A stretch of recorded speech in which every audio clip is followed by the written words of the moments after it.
1917. Wasn't something going on at that time? This was in the middle of First World War. And you may ask yourself, didn't the German people have bigger things to worry about than founding a standards institute?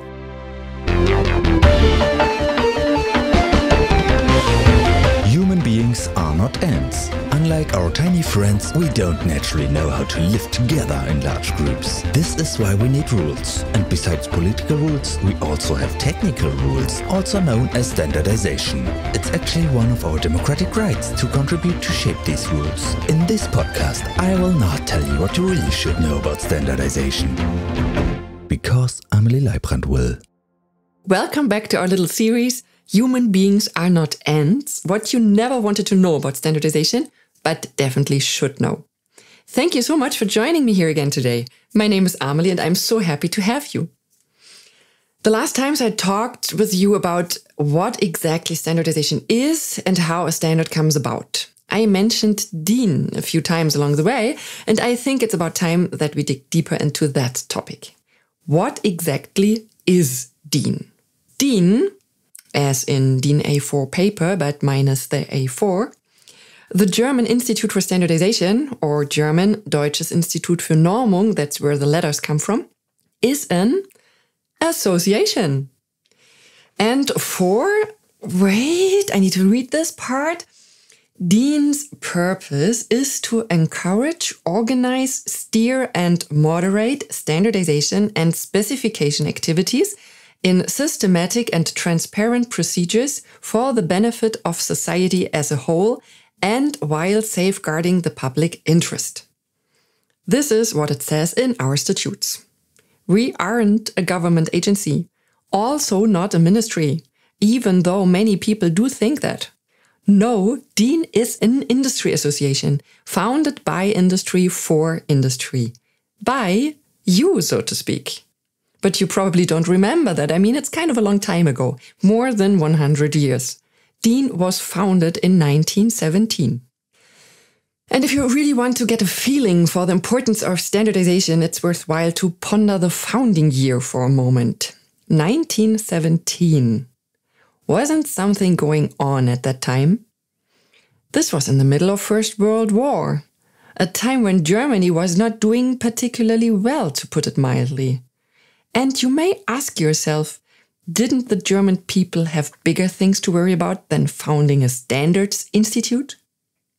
Yes, they certainly did, and that's why it's so deeply problematic that there were no standards.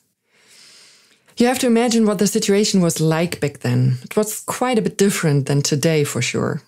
Today, I go to a hardware store and buy an M10 screw if I need one.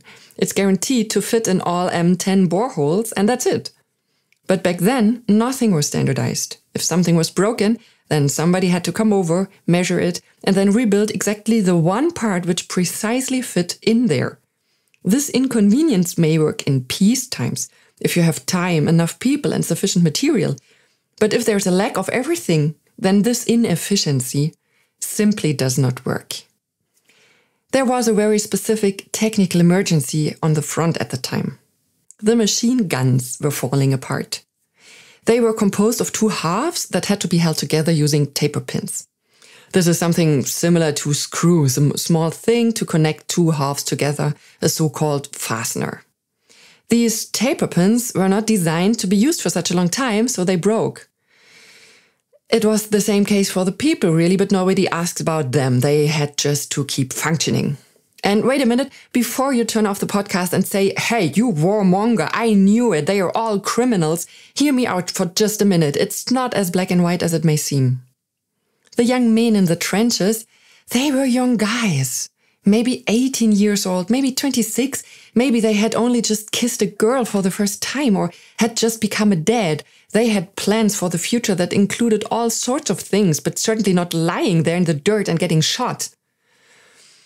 And the one little thing they had to protect their own lives with was some stupid machine gun that was falling apart. Just imagine you're lying there in the mud. The shells and poison gas attacks were blurring around you. Your dumb rifle has fallen apart, and you managed to send this info back home. And then imagine that a carton full of these taper pins actually makes its way to you, and it even arrives in the right trench where you are lying.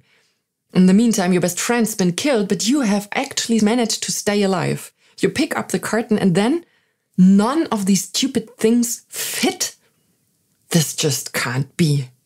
No, in a very fundamental way. The DIN standard, DIN 01, specified these taper pins so that they would always fit. And no, the taper pins did not start the war, end the war, or prolong the war.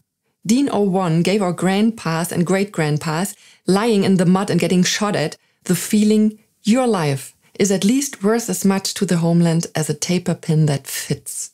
It's actually about respect. By the way, other standards organizations came into being around this time. For the Dutch in 1916, for the Austrians in 1920. Only the British had realized much earlier that everyone benefits from an exchange of ideas. Our British colleagues have been around since 1901, which was actually the first standards institute ever. People began to see, okay, it's probably useful to talk to each other and establish a few basics. But everything has to be done above board, please. There has to be someone neutral involved who makes sure that nobody gets taken advantage of. Somebody has to be in charge, summarize the individual work proposals, chair the meetings, invite people to the meetings, and last but not least, provide coffee. Or in wartime, probably coffee substitute. Because this involves quite a bit of work, this person should also be paid, and everybody should chip in to cover this. And this is how it came to be that standardization in Germany is organized and financed by the private sector. The company heads didn't want anyone pushing them around, because when there is a big donor, there is a pretty good chance that this donor will also want to dictate what should be in the standards. This was actually quite smart, what they did back then in the time. The 1930s were still to come. And this is why DIN was founded.